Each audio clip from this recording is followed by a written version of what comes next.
Alors, bonjour, frères et sœurs. Je salue tous ceux et celles que je n'ai pas salués avant le début du culte. C'est encore une fois une grande joie ce matin de vous revoir pour partager ce message que le Seigneur a placé sur mon cœur. J'espère que ce message sera vous encourager et vous fortifier, comme ce fut le cas pour moi en le préparant. Le passage que j'aimerais examiner avec vous ce matin se trouve au chapitre 7 de l'Évangile de Luc. Je vais surtout, moi, citer des versets dans la traduction français courant, mais il n'y a pas de problème, c'est une autre traduction, ça nous permet finalement de comparer les mots et ainsi de suite. Voilà. Alors, merci aussi pour la présidence, pour les chants, ça m'a vraiment édifié, ça prépare notre cœur aussi à donner le message que le Seigneur veut a placé sur notre cœur. Alors, il est écrit au verset 36, « Un pharisien invita Jésus à prendre un repas avec lui. Jésus se rendit dans la maison du pharisien et se mit à table. » Le verset 49, bien-aimé, laisse penser que Jésus n'avait pas été le seul qui avait été invité chez Simon le pharisien ce jour-là. Il est écrit, ceux qui étaient à table avec lui se mirent à dire en eux-mêmes, « Qui est cet homme qui ose même pardonner les péchés? » Les pharisiens étaient les fondamentalistes de leur époque. Ils avaient fait une coupure totale avec le monde. C'étaient des gens qui ne dormaient pas beaucoup. Pardon, j'ai un chat dans la gorge. Qui ne dormaient pas beaucoup la nuit parce qu'ils craignaient que quelqu'un, peu importe l'endroit où il pouvait se trouver, pouvait être en train de s'amuser. Ils ne pouvaient tout simplement pas supporter cette idée. Comme je viens de le dire, il est possible que Jésus n'avait pas été le seul qui avait été invité chez Simon ce jour-là. Si c'est le cas, frères et sœurs, la liste des invités devait être impressionnante. Nous pouvons penser que tout le monde, peu importe le rang social qu'il occupait, voulait aller à cette grande fête parce que c'était quelque chose à ne pas manquer. Je pense qu'entre autres à tous les hommes importants de la synagogue, ainsi que plusieurs notables de Jérusalem qui devaient être présents ce jour-là parce que l'invité était Jésus. Nous pouvons imaginer que lorsque les gens ont appris que Jésus avait été invité chez Simon, la nouvelle s'était répandue comme une traînée de poudre dans la ville et que tous ceux qui avaient le même standing de vie que Simon désiraient être là pour voir ce jeune Galiléen qui, du jour au lendemain, était devenu l'homme le plus populaire de la région. Bien-aimé,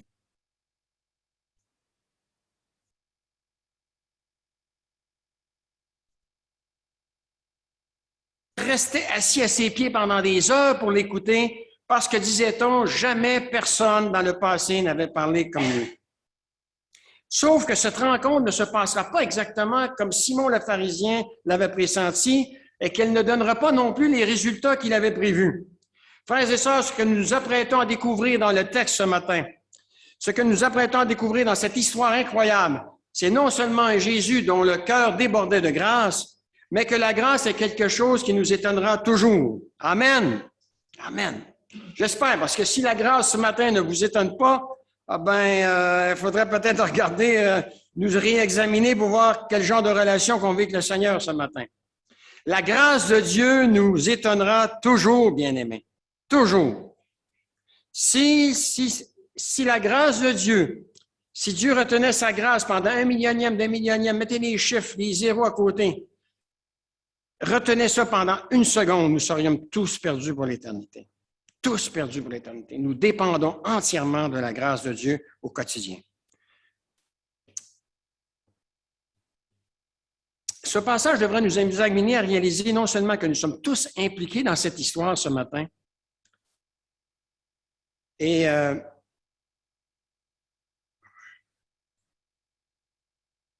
mais qu'il nous révèle 3 choses à propos de la grâce. Premièrement, ce passage nous révèle que la grâce nous reçoit telle que nous sommes dans notre péché. C'est extraordinaire de savoir, de réaliser, de rendre grâce à Dieu parce qu'il n'attend pas que nous soyons parfaits avant de nous accepter. Il nous accepte tels que nous sommes. C'est le premier point que j'aimerais regarder avec vous dans les versets 37 à 39. Jésus se trouve dans la maison de Simon. Tout se déroule bien et tout le monde passe un bon moment. Jésus est détendu, il semblerait que tous ceux qui sont présents le sont également. Jésus se trouvait allongé sur le sol, en train de manger, parce qu'à cette époque, quand vous étiez invité à manger chez quelqu'un, vous n'étiez pas assis à table, vous étiez plutôt allongé sur le sol, une main placée contre le côté de votre visage et le coude soutenant votre main. Le plancher est propre, hein, oui. Je vais vous le faire parce que ça fait partie de l'histoire aussi ce matin. Parce qu'il y a quelqu'un qui va mettre sa main au pied de Jésus. Alors, on n'est pas assis à une table ronde, une table rectangulaire, mais il ne faut pas prolonger tout ça. Donc, c'est assez bien ici, et puis on pige dans les plats. Et la prostituée qui va venir plus tard, elle vient s'installer au pied de Jésus. Au pied de Jésus, que Simon avait oublié de lui laver les pieds.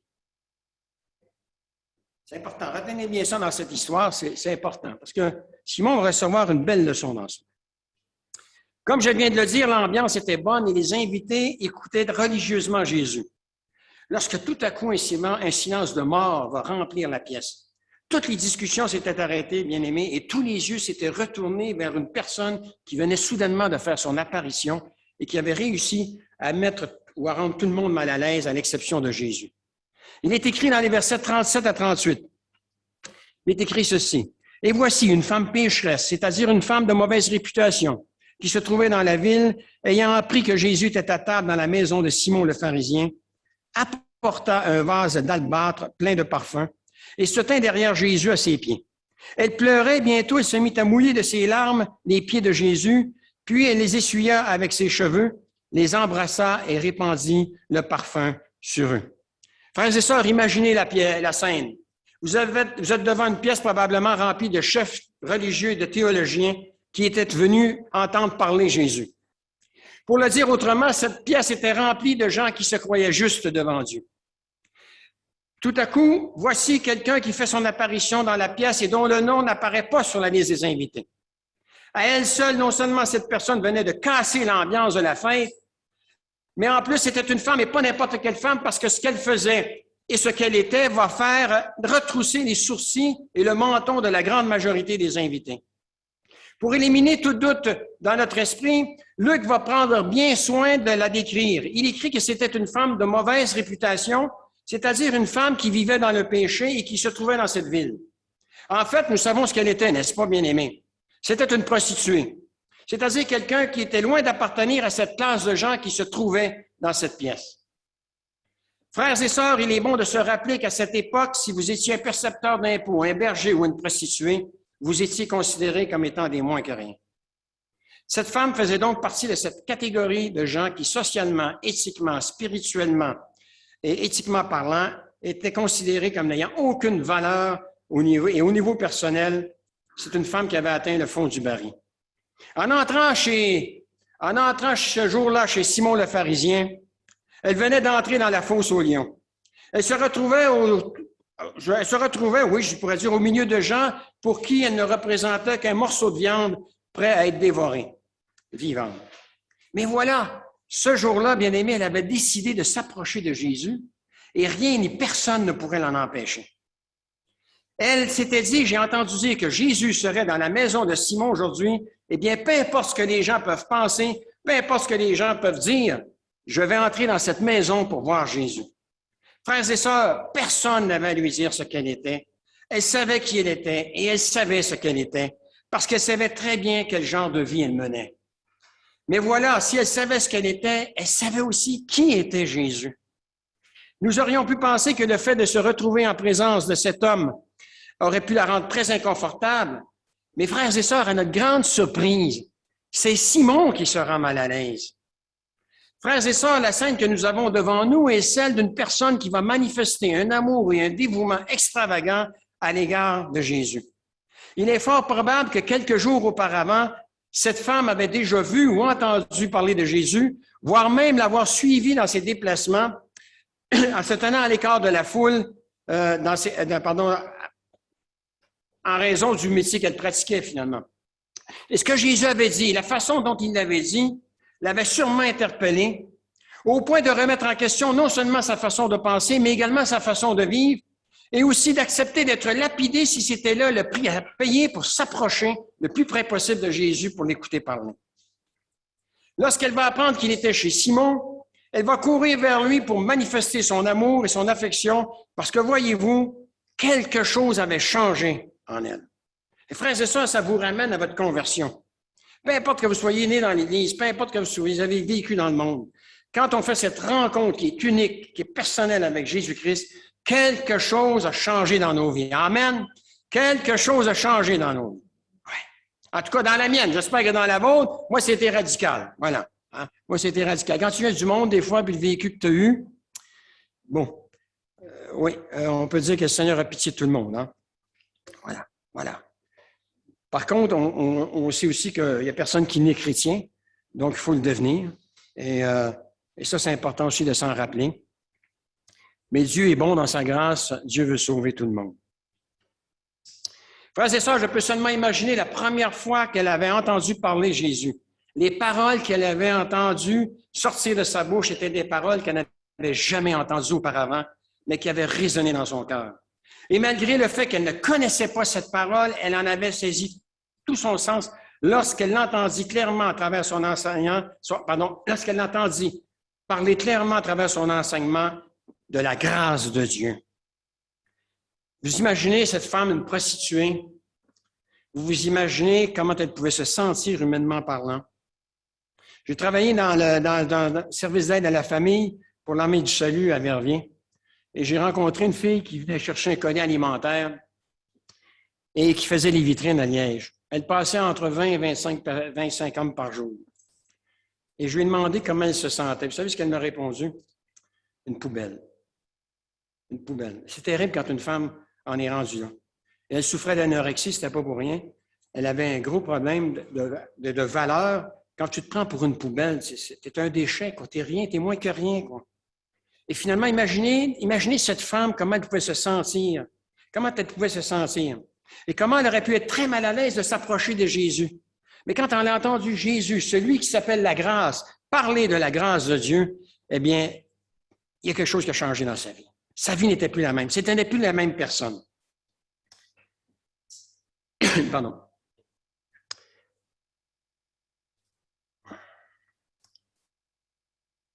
Il est même possible qu'elle se trouvait parmi la foule où Jésus, le jour où Jésus a dit que ce n'étaient pas ceux qui se portaient bien qui avaient besoin de médecins, mais les malades et qui n'étaient pas venus appeler à la repentance des justes, mais des pécheurs.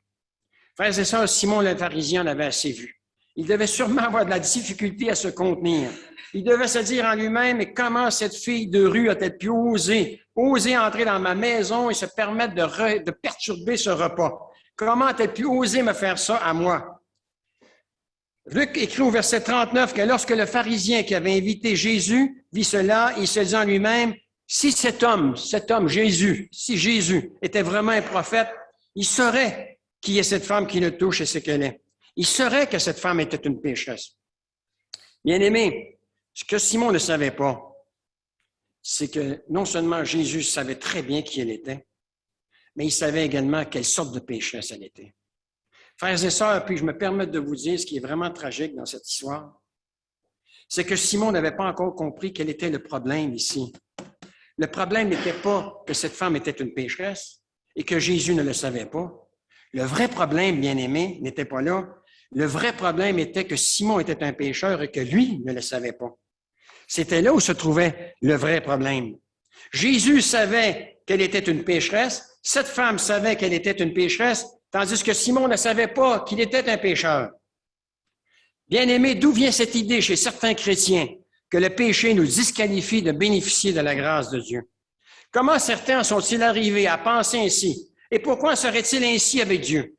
Si au début du culte ce matin, quelqu'un était entré dans cette église en portant un style de vêtements que nous ne portons jamais, ou si une femme était entrée à peine habillée en affichant des tatouages dans le cou, sur les bras, sur le dessus des mains, ou encore s'il avait été évident que son orientation sexuelle ne correspondait pas à la nôtre, est-il possible que certains d'entre nous auraient pu se dire en eux-mêmes, c'est une véritable honte, qu'est-ce que cette femme pécheresse vient faire dans notre église ce matin?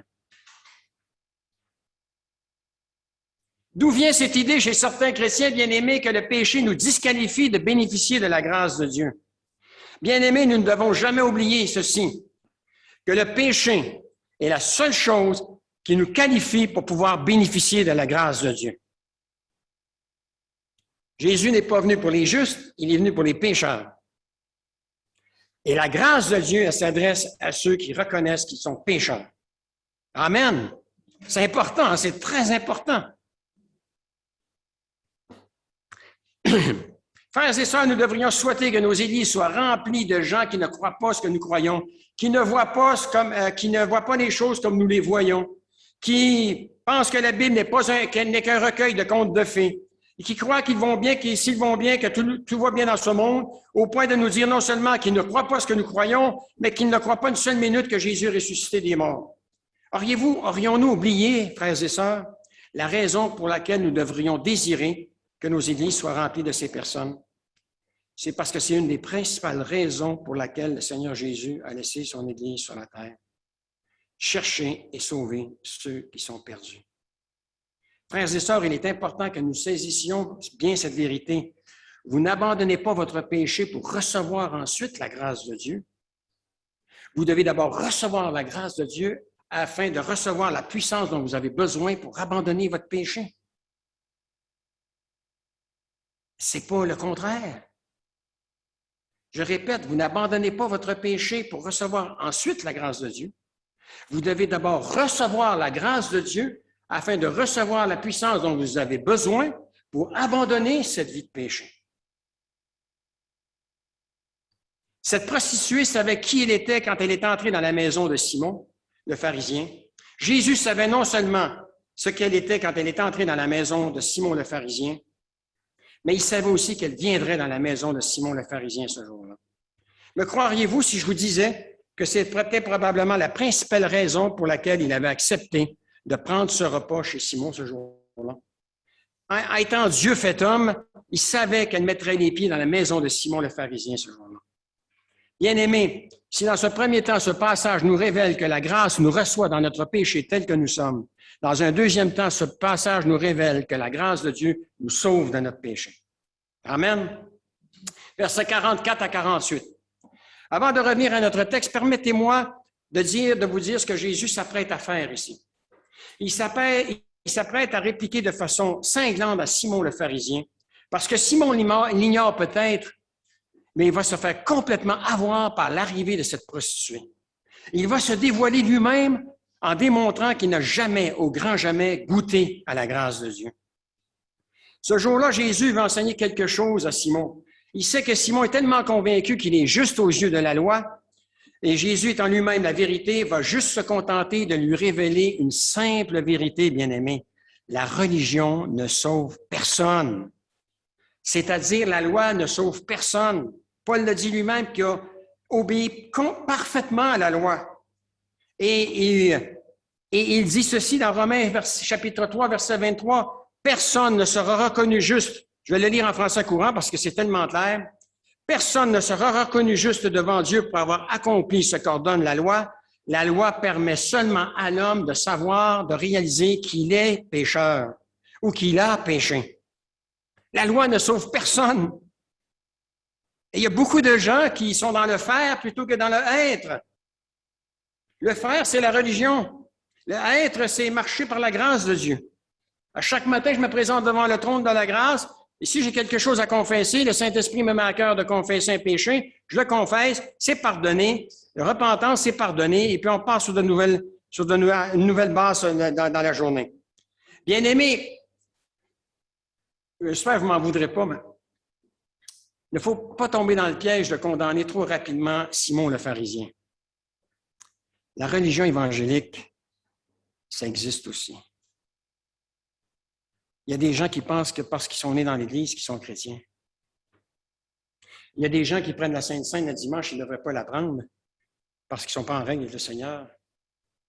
Et vous savez pourquoi ils vont la prendre? À cause du regard des anciens, à cause du regard des gens, pour ne pas être jugés, plutôt que de regarder en haut à celui qui les regarde. Il y a combien de couples, des fois, qui se disputent en venant à l'Église, qui ne se sont pas demandé pardon, qui ne sont pas en règle et qui vont prendre la Sainte Seine à cause du regard des gens. Il y a combien de gens qui n'en ont rien à cirer de venir à l'Église ce dimanche et finalement qui vont venir à cause du regard des gens. Dans les 3 cas, vous ne recevrez absolument rien de Dieu. Parce que Dieu regarde au cœur. Je peux vous en parler, j'ai été pasteur pendant 35 ans. Et à partir du moment où on demande aux gens de se lever pour la Sainte Seine, et qu'il y a 2-3 membres qui restent assis, je peux vous dire une chose, qui se passe avec les personnes. Et après ça, les anciens de passer à la Sainte-Sainte, de dire que ça 3 dimanches, ils ne prennent pas la Sainte-Sainte. C'est lourd, c'est pesant. C'est très pesant. Très pesant. Alors, les gens, qu'est-ce qu'ils font? Pour éviter d'être jugés, de recevoir le conseil chez eux. Les membres du conseil chez eux, puis ils prennent la Sainte-Sainte.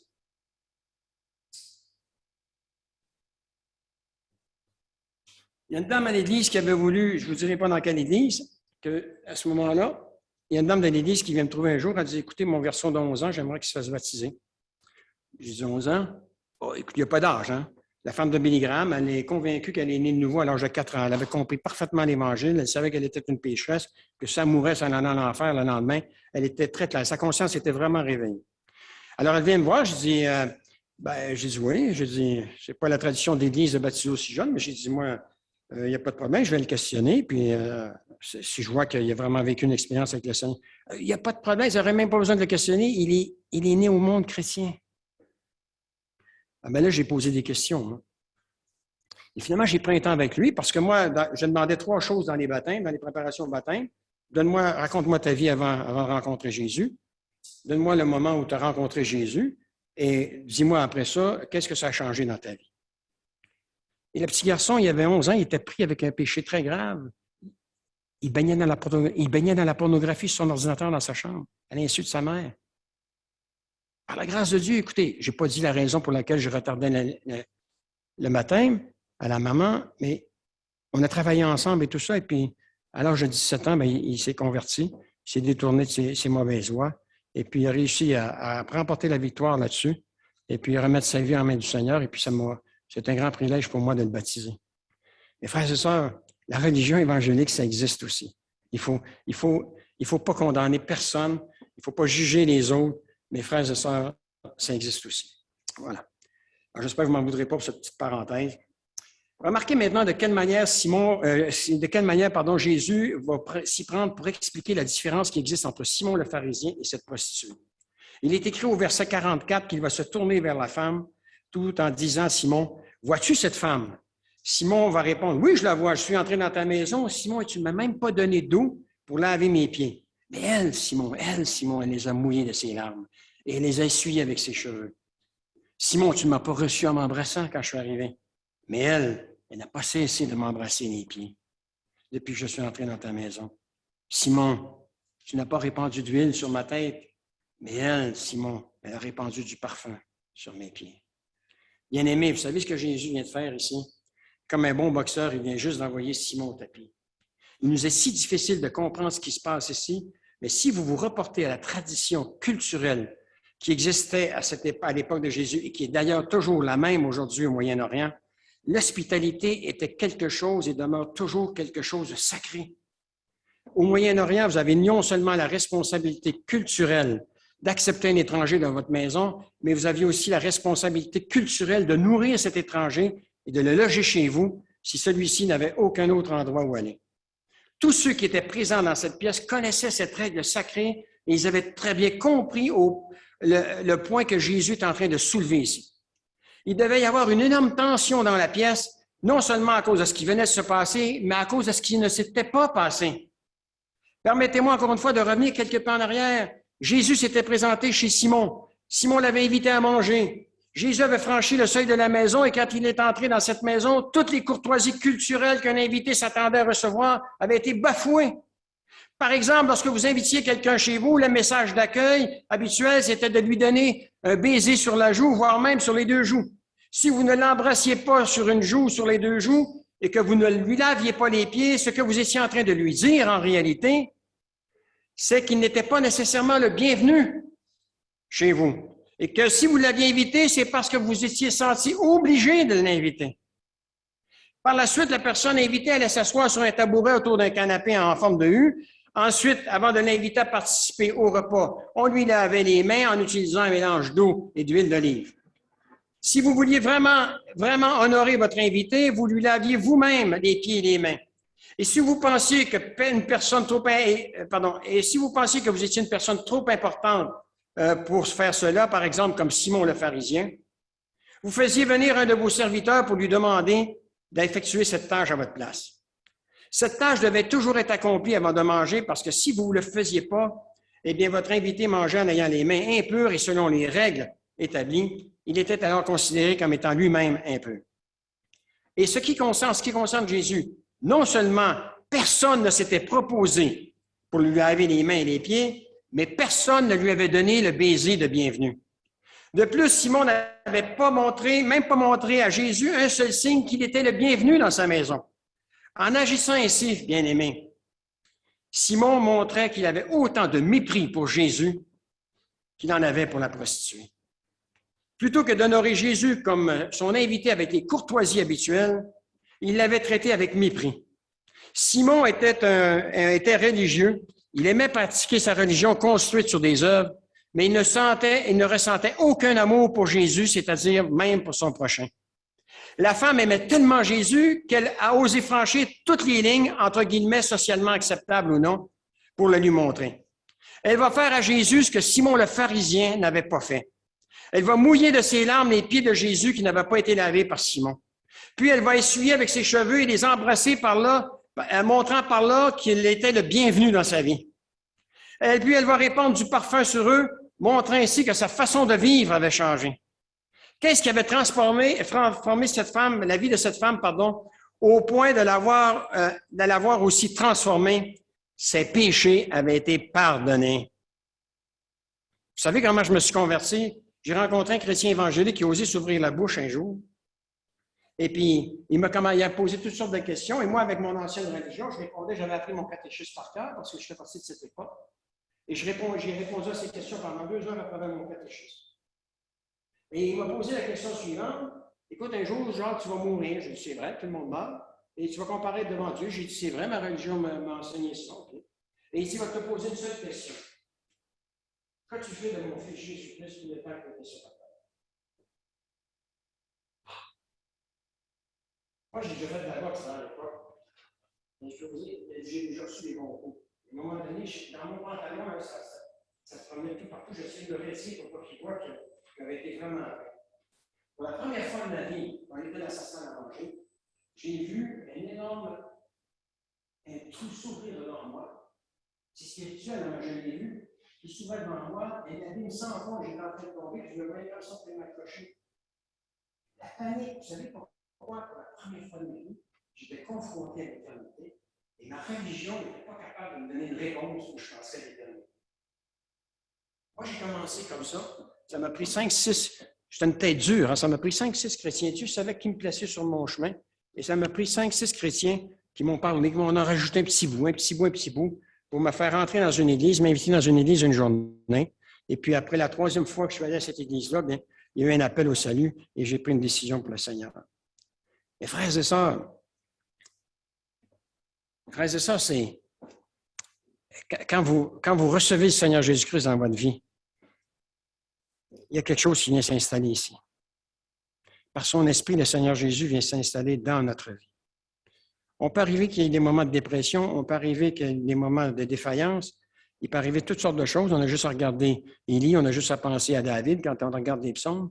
À un moment donné, il était quand même assez dépressif, mais il avait placé sa confiance dans le Seigneur et il est capable de nous encourager malgré tout ce qu'il avait vécu. Mais il y a une chose de certain, en tout cas. En tant que chrétiens de nouveau, nous ne sommes plus jamais seuls. Cette pandémie qui est à l'extérieur, il peut arriver ce qu'il veut. Dieu est en contrôle de cette pandémie. Est-ce que vous dites amen à ça? On a chanté le premier cantique ce matin, c'était « L'Éternel règne ». Oui, l'Éternel règne dans l'univers, l'Éternel règne partout. Dieu est en contrôle de cette pandémie, frères et sœurs. Amen. Moi, c'est ce qui m'empêche de paniquer, quoi. Et je me dis, en plus, écoute, tu peux prendre les moyens que tu veux pour te protéger, mais Dieu sait déjà avant de venir au monde quel jour tu vas mourir, à quelle heure, à quelle minute que ton cœur va s'arrêter de battre. Tu ne peux pas prolonger une seule seconde à ta vie. Alors, ça me rassure aussi, ça. Finalement, Dieu est en contrôle de ma vie.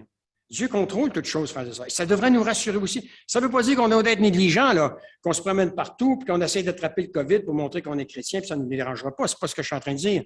Mais on a quelqu'un au-dessus de nous, frères et sœurs, qui, s'il règne dans notre vie, il est en contrôle de notre vie. Pour le reste, eh bien, on obéit ce que les gouvernements nous demandent de faire. Mais pour le reste, frères et sœurs, on est entre ses bras, quoi. On est entre ses mains.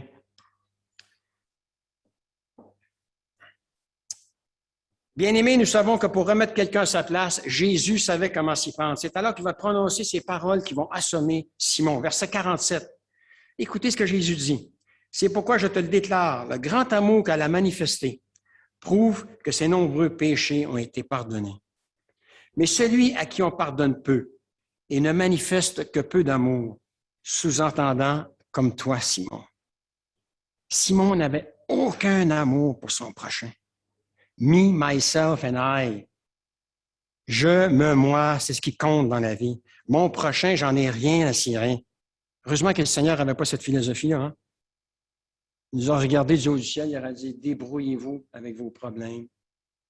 Vous ne voulez rien comprendre.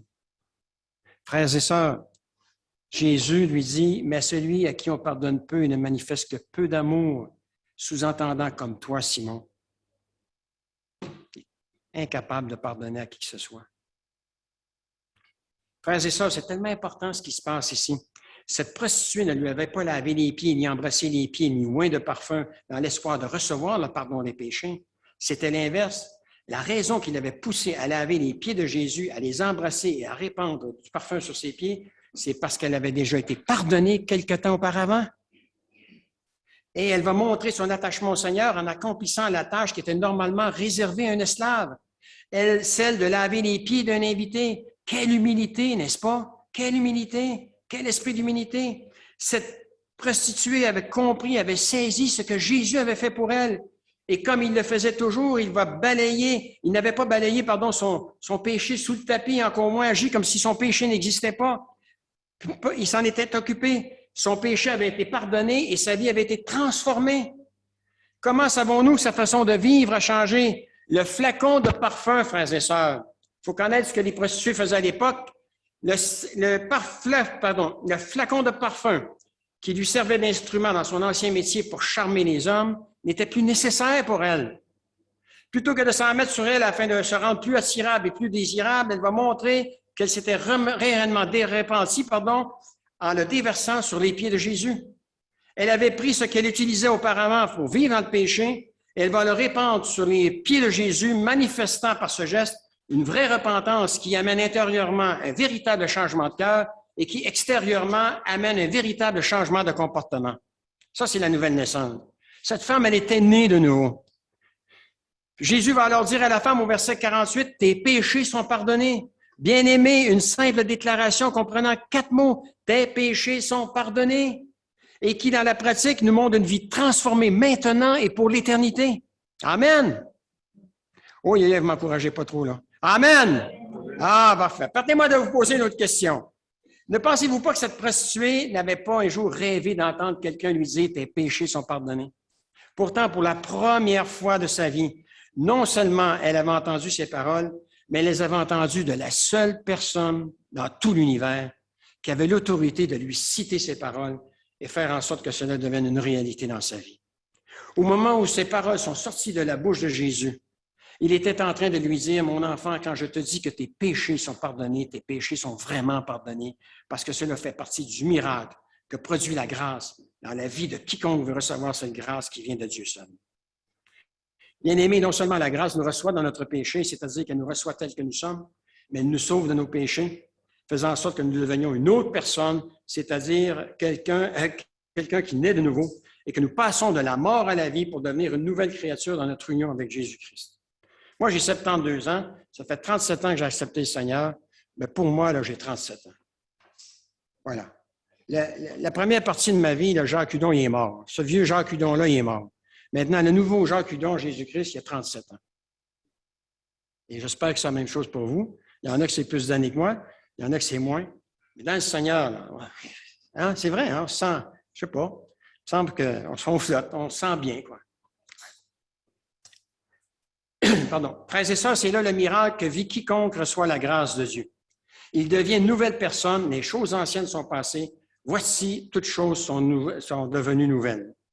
Et contrairement à ce que j'ai déjà entendu un jour, il ne reste plus de résidus dans la vie d'une personne parce que cela entre en contradiction avec Apocalypse 21:4.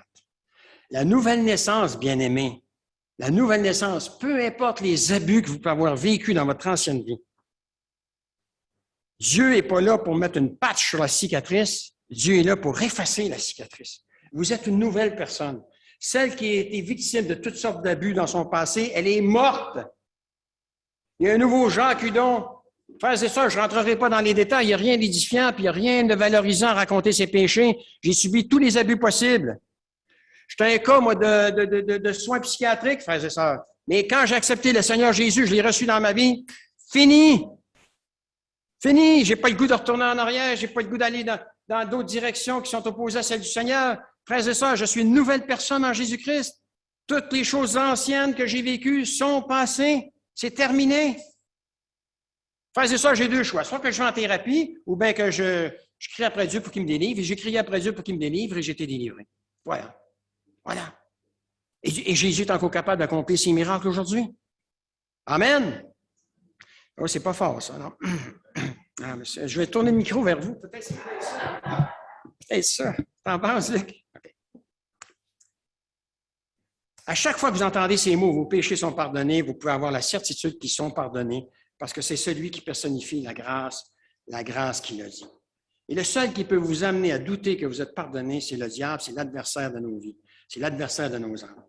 Hein, c'est pas la première fois que vous chutez, que vous tombez dans le même péché, vous le confessez, ça fait peut-être une centaine de fois, et le diable il dit, arrête, écoute, il t'écoute même plus, il sait déjà d'avance ce que tu vas venir lui dire à chaque matin, il t'écoute même plus. C'est pas vrai. On n'est pas devant le trône de jugement encore, on est devant le trône de la grâce, nous dit l'Épître aux Hébreux. Et dans sa grâce, Dieu reçoit quiconque veut bien prendre un temps avec lui. Bien-aimés, nous avons vu dans un premier temps ce que la grâce fait dans la vie d'une personne. Elle nous reçoit dans notre péché tel que nous sommes lorsque nous venons à lui. Nous avons vu dans un deuxième temps que la grâce nous sauve de notre péché, c'est-à-dire que nos péchés sont pardonnés et que nous devenons de nouvelles personnes en Jésus-Christ. Nous allons maintenant voir dans un troisième et dernier temps que ce passage nous révèle que la grâce nous délivre de notre péché, c'est-à-dire qu'elle nous libère de la puissance que le péché exerçait dans notre vie. Amen. Pas les hommes, la grâce de Dieu. Celui qui est la grâce nous libère de la puissance que le péché exerçait dans nos vies. La grâce de Dieu nous libère de la puissance que le monde exerçait dans nos vies. La grâce de Dieu nous libère de la puissance que le diable exerçait dans nos vies. La grâce de Dieu nous libère de la puissance que la mort exerçait dans votre vie. Le chrétien ne meurt pas, frères et sœurs. Il est ressuscité. Paul dit dans Corinthiens, il n'utilise pas mort, il dit il est endormi. Pour nous montrer qu'à un moment donné, il va se réveiller. Parce que pour les gens à l'extérieur, la mort, c'est la fin de tout. Il n'y a pas d'espérance. Mais pour le chrétien, la mort, c'est le début d'une nouvelle vie avec Jésus, pour l'éternité. Amen. Et j'espère que c'est là votre espérance, l'espérance de la résurrection. Versets 40 à 43. Et c'est là que ce passage devient vraiment intéressant, car voyez-vous, parce que Jésus savait que Simon le pharisien ne comprenait pas très bien ce qui se passait, il va lui raconter une petite histoire, une parabole. Il faut dire que généralement, Jésus agissait ainsi à chaque fois qu'il voulait faire comprendre un point important à quelqu'un. Il aimait raconter des histoires, alors il va raconter l'histoire suivante à Simon. Frères et sœurs, Simon le pharisien ne le sait pas encore, mais l'histoire que Jésus s'apprête à raconter va agir comme un marteau-piqueur dans son cœur et va le frapper en pleine figure. Savez-vous pourquoi Jésus va lui raconter cette histoire? Il voulait simplement lui faire comprendre ceci. Simon, tu vois la paille qui est dans l'œil de ton frère, mais la poutre qui est dans ton œil, tu ne le vois pas, Simon.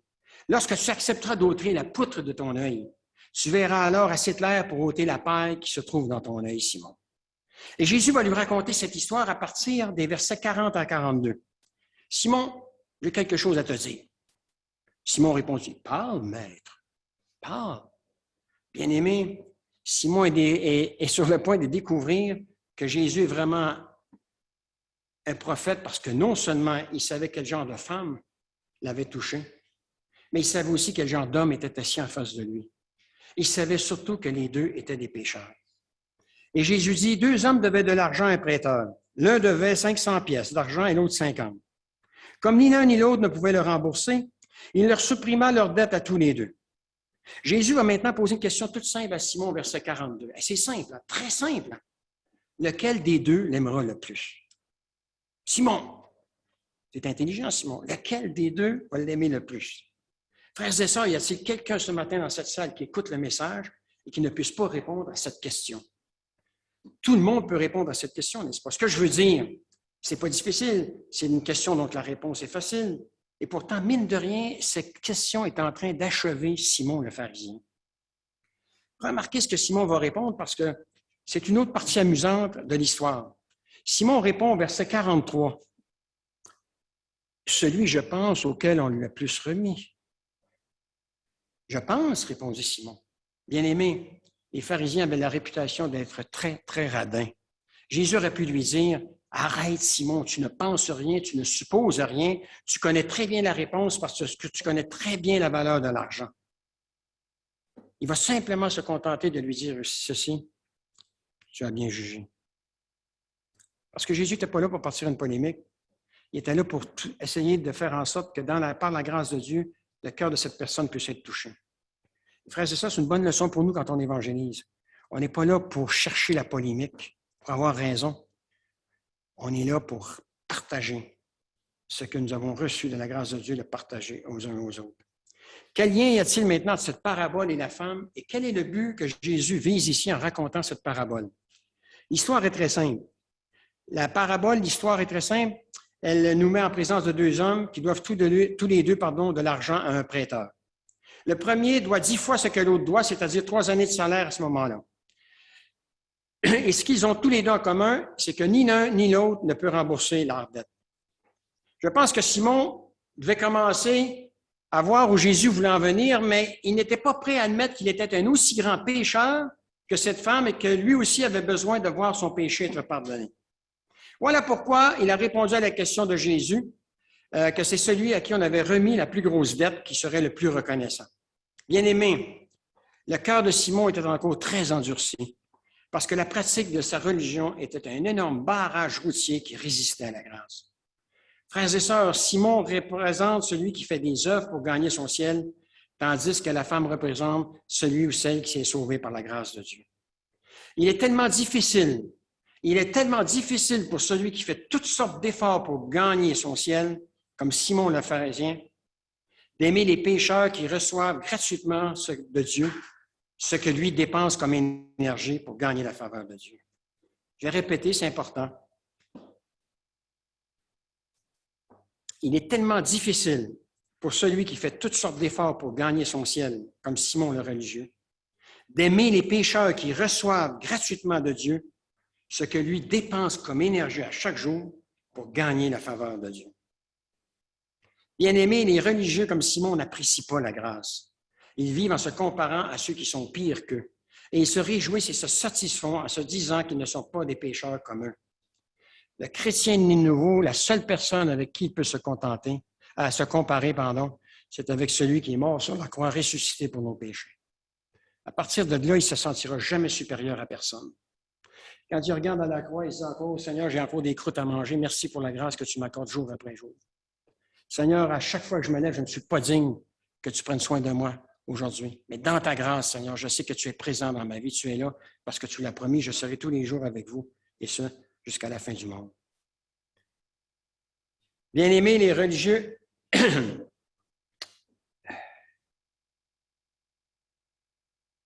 moi, je vais avancer.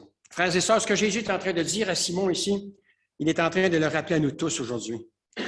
Il se peut que nous pensions que certaines personnes qui ne fréquentent pas l'Église, c'est-à-dire ceux qui vivent dans le monde, sont 10 fois pires que nous. Et il est aussi possible que nous pensions plus profond de nous-mêmes que parce que nous fréquentons l'Église, nous sommes 10 fois mieux que ces personnes qui vivent dans le monde. L'histoire de Simon vise à nous rappeler que nous sommes tous des pécheurs sauvés par grâce, que nous étions tous spirituellement en faillite et que nous avions tous une dette de péché que nous n'aurions pu jamais, jamais rembourser. Ainsi donc, peu importe que nous soyons papes, pasteurs, anciens, prostituées, criminels ou membres d'une Église, en ce qui concerne le péché, nous sommes tous spirituellement morts, nous dit la parole. Nous sommes tous en faillite. Tous nos certificats de baptême, nos enveloppes de dîmes, notre présence à l'Église, nos bonnes actions et nos dons versés à des œuvres de charité ne nous permettront jamais ni de payer, ni d'effacer la moindre dette de péché que nous avons contractée au cours de notre vie. Nous étions tous fauchés et tous embarqués dans le même bateau. Bien-aimés, vous savez quel était le problème ici? C'est que la prostituée pouvait voir son péché Mais Simon le pharisien, ne pouvait pas voir le sien. Car voyez-vous, quand elle s'est regardée dans le miroir, elle a vu jusqu'à quel point elle était une pécheresse. Mais quand Simon s'est regardé dans le miroir, il a vu jusqu'à quel point il était tellement de bonne personne. Frères et sœurs, n'est-il pas juste de dire que ce n'est que quand nous réalisons à quel point ce qu'il y a de bon en nous ne vaut rien, que nous commençons à réaliser jusqu'à quel point la grâce de Dieu n'a pas de prix. De plus, nous ne réaliserons jamais jusqu'à quel point le Seigneur Jésus nous aime, tant et si longtemps que nous ne réaliserons pas jusqu'à quel point nous sommes des pécheurs perdus sans la grâce de Dieu. Vous êtes peut-être en train de vous dire, c'est bien, pasteur, mais quelle est vraiment maintenant la prochaine étape? À la lumière de ce que nous venons de dire, bien-aimés, comment puis-je appliquer ça à ma vie, à ma propre vie? Comment cela peut-il faire une différence dans ma vie à partir d'aujourd'hui au niveau pratique? J'espère que ce que je vais vous dire ce matin va vous encourager, parce qu'un des derniers enseignements que Jésus veut nous transmettre ici dans ce passage, c'est celui de nous amener à prendre un temps pour observer le monde avec des yeux remplis de grâce. Vous êtes peut-être en train de vous dire, d'accord, mais qu'est-ce qui va se passer si je regarde le monde avec des yeux remplis de grâce? Eh bien, vous allez voir le monde autour de vous avec les yeux de Jésus. Et voici ce qui va arriver. Lorsque vous commencerez à regarder le monde avec des yeux pleins de grâce, il y a 3 choses que vous allez commencer à voir comme vous ne les avez peut-être jamais vues auparavant. Premièrement, vous vous verrez tel que vous êtes, c'est-à-dire comme tout le monde, un être humain ayant besoin continuellement de bénéficier de la grâce de Dieu. Deuxièmement, bien-aimés, vous verrez les autres tels qu'ils sont vraiment. Vous verrez qu'ils ne sont pas pires que vous et qu'ils ne sont pas mieux que vous. Ils sont comme vous, c'est-à-dire des gens qui ont besoin continuellement de la grâce de Dieu. Et troisièmement, vous verrez Jésus tel qu'il est vraiment. Un sauveur toujours plein de grâce que nous avons tellement besoin et qui ne refuse jamais son pardon à quiconque s'approche de lui, parce qu'il veut que tous les hommes soient sauvés, dit l'apôtre Paul, et parviennent à la connaissance de la vérité. Écoutons maintenant comment cette histoire se termine, versets 49 à 50.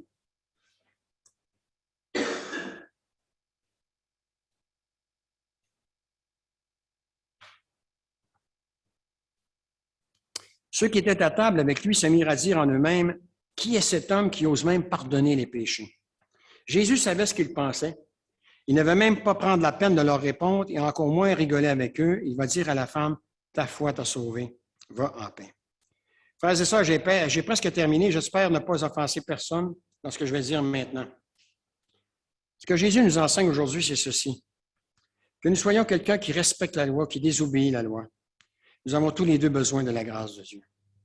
Peu importe que quelqu'un soit de tendance libérale ou de tendance conservatrice, peu importe qu'il soit gay ou hétéro, peu importe le parti politique qu'il soutient, peu importe qu'il soit riche ou pauvre, peu importe qu'il fasse partie de la majorité ou de la minorité, peu importe qu'il ait été marié 1 fois, 2 fois, 3 fois, voire même divorcé autant de fois, peu importe qu'il soit un alcoolique ou un accro au café, peu importe qu'il croie dans la Bible ou non, peu importe qu'il soit religieux ou irreligieux, peu importe qu'il soit croyant ou non croyant, peu importe qu'il soit bon ou mauvais, cela n'a pas d'importance. Nous avons tous, sans exception, besoin de recevoir la grâce de Dieu qui a pour nom Jésus si nous voulons être sauvés un jour du jugement à venir.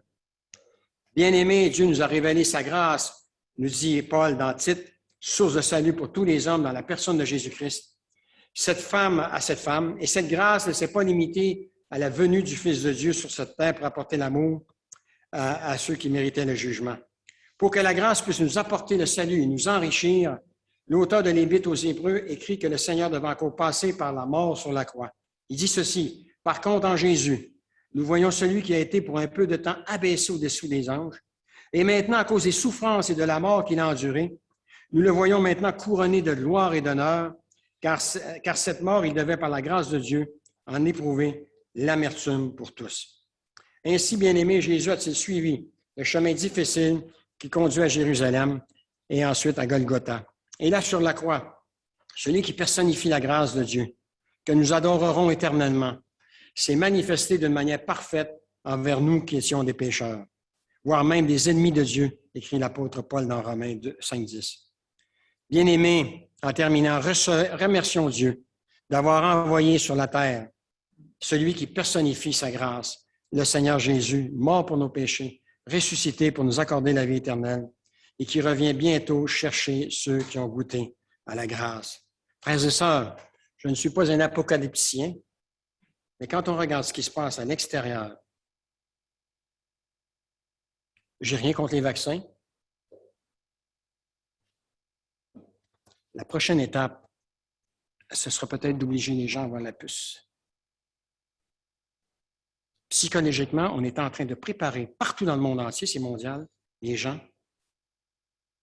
On les force, dans certains endroits, on les force à accepter le vaccin. Mais à un moment donné, on finira par forcer les gens à accepter la puce. Et la Bible, elle est très claire. Celui qui va accepter la puce peut dire adieu au paradis. C'est clair dans l'Apocalypse, vous pouvez le lire, c'est clair. Il va y avoir une énorme pression sur les chrétiens des derniers temps, une énorme pression sur l'Église des derniers temps pour se conformer à cet antichrist qui est en train de préparer sa place. Frères et sœurs, je ne vous dis pas ça pour vous faire peur, je le dis surtout pour vous encourager, pour vous avertir d'avance sur ce que la parole de Dieu nous dit. Je ne vous dirai pas si Jésus vient avant, pendant ou après, ça n'a pas d'importance, parce que Jésus n'a pas insisté là-dessus, il a simplement dit « Soyez prêts ». Soyez prêts, c'est tout, soyez prêts. Et frères et sœurs, je pense sincèrement qu'à la fin des temps, comme Dieu a permis à la première Église primitive d'être persécutée, je crois que, comme Pierre dit, que Dieu fait le ménage dans son Église, d'abord, et qui, en tout cas, moi, ce n'est pas le message de ce matin, mais je veux simplement vous encourager, frères et sœurs, le Seigneur est beaucoup plus proche demain et ici aujourd'hui, de revenir aujourd'hui qu'il était hier, et tenons-nous prêts pour tout cela.